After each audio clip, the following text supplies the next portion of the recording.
This is Leisha Holmes, and I'm your host on the Recruiters Recruitment Podcast. And I'm really excited to welcome to you today a guest all the way over in not so sunny today, California.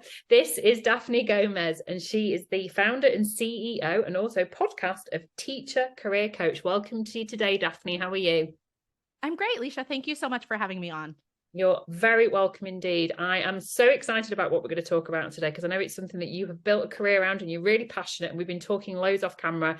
But for those who are not yet familiar with who you are and what you do, please give us an introduction. Yeah, so my name's Daphne Gomez. I am now a CEO of a startup company with a handful of full-time employees. But it all really started back in about 2017. I had been a teacher for 3 years, and I really was struggling mentally.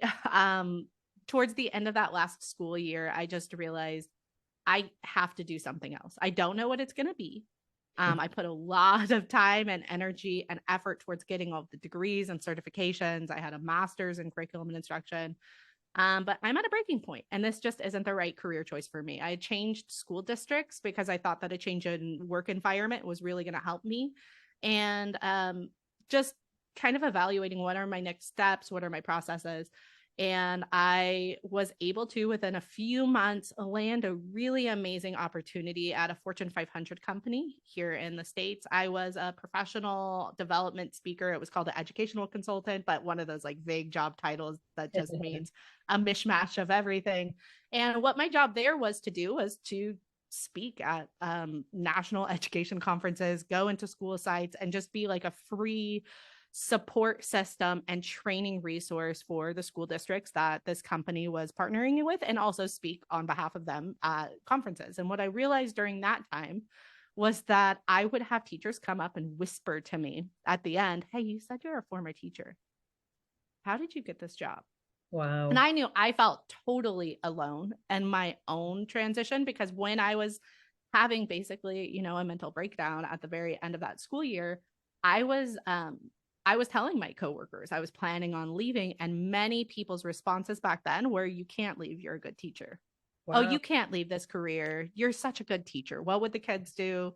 Okay. And I really wanted to start to help reduce the stigma from that audience. But then, while I was really like formulating what I was planning on doing, or what I wanted to do to help other people realize that there was jobs beyond the classroom that they could leverage their skills and get into, I actually switched over to another one of the fastest tech startups in the education space here as an instructional designer. And I'm sure you're probably familiar with what an instructional designer does, but basically just creating digital courses. So during that time, with both of those experiences, I decided to partner with someone with 10 years of experience in the human resources and recruitment space to create my career coaching program specifically for teachers. Okay. And that first launched in 2019.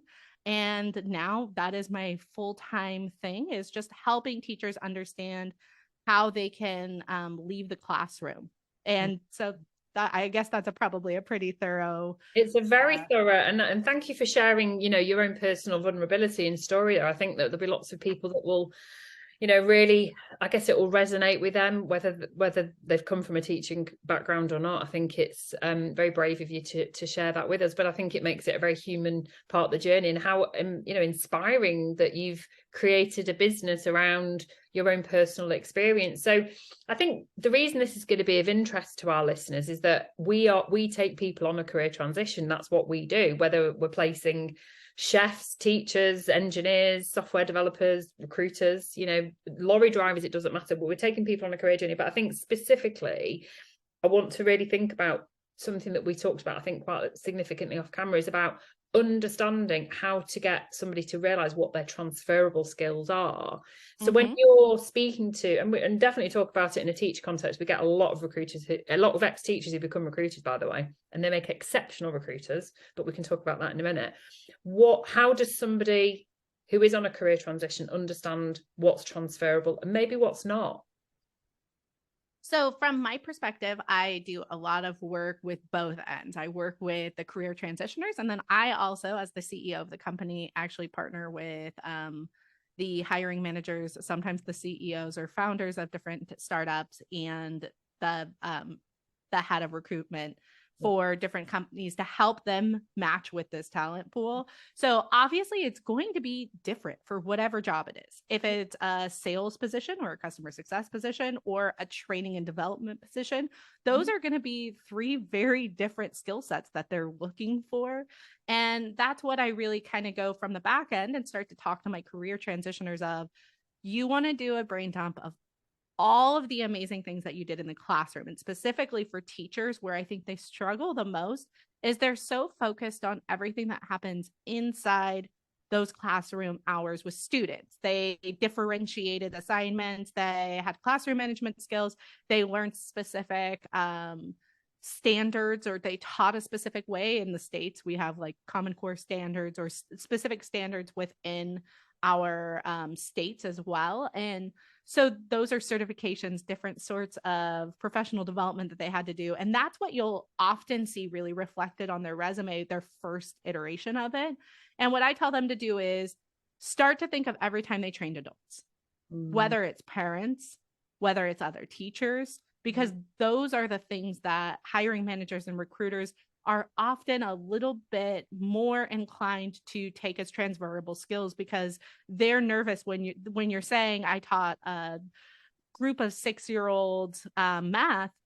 That's not as transferable as you taught 30 of those students' parents how to onboard on the LMS system for back to school night. So I start to kind of have them look at all the project management that they did, all of the leadership opportunities that they took. And I also put a really heavy emphasis on making sure that they understand in a teacher, like in a teaching capacity, there are so many different things that are put on your plate as a volunteer or a voluntold kind of experience. And teachers really are hesitant. They have very low career self-esteem at this point in their career, especially of all the things that have been going on the last few years. I've found that they're really afraid to brag about themselves because society's told them that they're lazy or they're not doing enough, or they're doing it wrong. So they're afraid to say, oh, this is impressive what I did, unless they were actually formally given a title or given a salary increase from it. They don't feel like it's real experience. So I start to kind of go backwards and tell them, do a huge brain dump of all the things that you did, usually beyond the classroom, depending on what the job is that you're looking for. So every time you filed what's called an IEP, which is like it's for students with specialized instruction. It's like very detailed, and also there's a lot of like privacy regulations on it. All of that, start to write down everything you did beyond just teaching students, and then start to look at the job descriptions in front of you and see which of those are starting to be more transferable. Absolutely, definitely. And when you say the IEP, I wonder if that's our statement for children who've got neurodiverse needs potentially. Yeah, I think that'll be the same thing. Definitely. And I love that that's what you're empowering them to do. It's brain dumping all the things that they enjoy, all the things that they're obviously in natural flow with, but seeing that what you've said there, conflict resolution, leadership skills, project management, these are all things that are very applicable to the commercial world. They're not just unique to, like you say, teaching a load of 6-year-olds how to spell cat. So I think it's such a really great starting point. And in terms of when you're then speaking to the hiring decision makers, what advice are you giving them? So, because it's an educational piece for them too, right? Oh, yeah. And so the majority of the hiring managers that I work with are either in tech companies, and they're either looking for a large quantity of one specific position. So let's say like SDRs. I've had like a fintech company, financial technology. Do you guys have abbreviations like fintech? Fintech, yeah. Yeah. So fintech company, I wanted to hire a huge amount of SDRs. So they were working with us. We have actually a jobs board where you can advertise, since we have 100,000 people on our email list right now. It's amazing. Yeah. From all over. But when they were looking for candidates for just an SDR role for a fintech company, we were really talking about the personality traits that they were looking for, because teachers were a little bit more apprehensive to understand that not all sales positions are going to be, what can I do to get you into this car today? And so I've created podcast episodes of, are you competitive with yourself and data driven when it comes to even to like tracking your students' progress of how quickly they're getting like up to grade level? Do you love looking at that data and then just saying, oh, I want to beat myself next time? That is more of the hunger that is going to drive someone to do well in a sales role, and really alleviating some of the teachers' concerns and helping bring that in front of the audience before I start to advertise these positions, so that we can say who's a good fit, who's not a good fit, and then what they're looking for as far as on a resume. So I can relay that and then let the best candidates win for it. But another company that I was working with is they're in the educational publishing space. And so those are really interesting conversations because they wanted someone with experience in editing. And so it was the CEO of the company and the head of recruiting in the company as well. And we were on a call together, and I'm sure that these are conversations that recruiters always constantly have, is we're looking at this job description and what is actually a non-negotiable has to happen and what is a little bit more flexible. And the conversation that we were really having was, this is a position where they would be in charge of other people, and they do have to have more formal editing experience. And so we were brainstorming on the call, and I was saying, well, what if they did like the editing for the yearbook for 2 years? And they said, absolutely, we'll take that. That is great experience. And I said, what about if they were in charge of the rest of the other teachers? They were a grade level leader. That's usually a volunteer kind of position. It's not paid. Sometimes teachers forget to even put that on their resume, that they were in charge of the other teachers in that grade.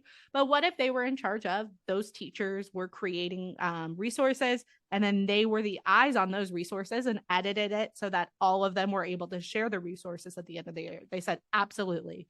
And so what we came to a conclusion was that this company, the CEO, the hiring manager, they would prefer for this, because it's an education publishing company, they would prefer to take a candidate that had no background in commercial editing, but had a really strong understanding of pedagogy, as opposed to someone who had, let's say, 3 years at any other publishing company and editing experience, but no understanding of pedagogy. That was the most important thing to them, is they thought we have a strong onboarding system.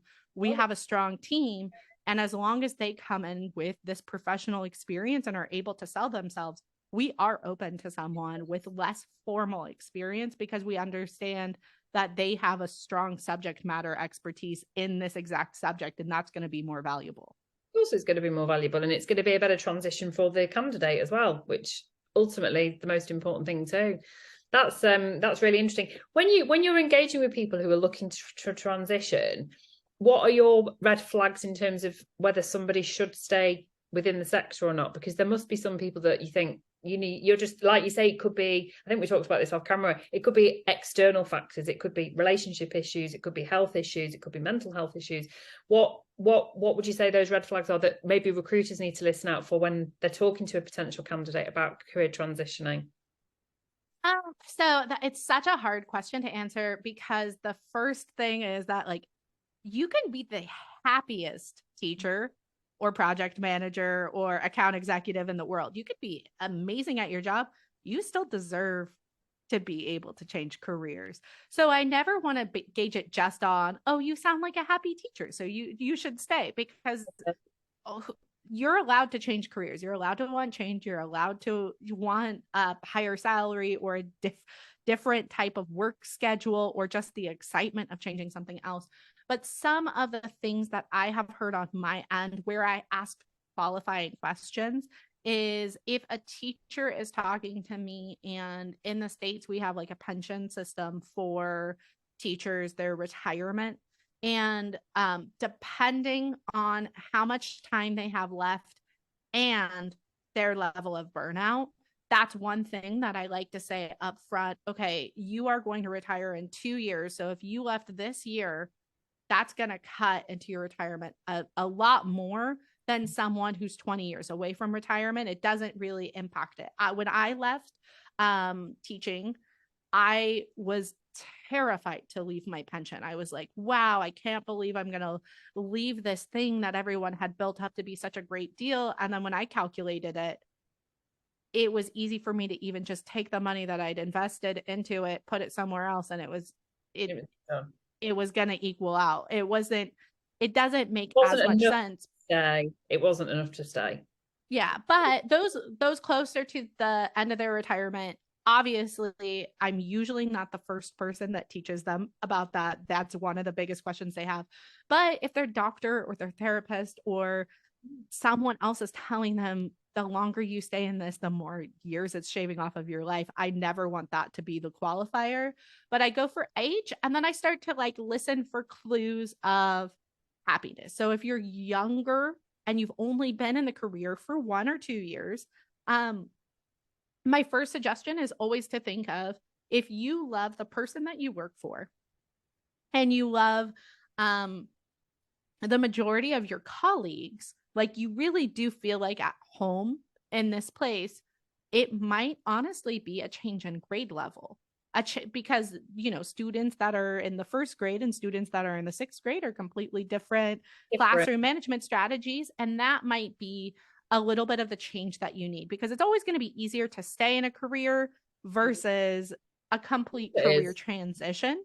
Yeah. But if it's a financial decision, if it's something to do with burnout, and if I start to ask those qualifying questions like, hey, would you ever consider changing careers or changing grade levels, and they're always affirm like that's not the solution, then obviously they've made up their mind on what the next steps are going to be. But I always really encourage people to look at if it's just their admin, if they like the classroom management, if they really are doing well with, they've figured out a system and it's a sustainable work for them, then start to look at, can I change to a neighboring school in the same district? Yeah, definitely. If it's just the leadership that they're struggling with. Definitely, without a shadow of a doubt. If they're enjoying all the elements of the targets that they have and the actual teaching practice themselves, but it could be just a change of leadership, like you say. I think it's a really interesting conversation for people to have, and for everyone to sort of broaden their mindset in terms of people going through that transition. If you were to go back to Daphne of pre-2017, so 2016, and would you make the change earlier? Would I have made a change earlier? Probably not. And the reason why is I spent 2 years at one school and then another year at the other school. And I think that was a good amount of time for me to really grow in that career, understand that I had given it like the old college try, and then use that experience to leverage myself into the career trajectory that I ended up ultimately choosing. I don't regret the time that I spent in the classroom at all. And there are just things that I've learned about myself through the different careers that I've realized I work best with building. I like to create learning experiences, and I like the tech tools that create learning experiences, but I actually get very overstimulated by noises and sounds, and I get very anxious, and like my stress is escalated by students. So I like doing work that's intrinsically motivating and helping other people and creating these learning opportunities. But I realized that, the students weren't the reason why I left. I ultimately left due to the leadership and due to the external pressures from unrealistic expectations and a constantly growing to-do list that just never went away. But I really was starting to evaluate what was working and not working and why I felt so overwhelmed on a day-to-day basis.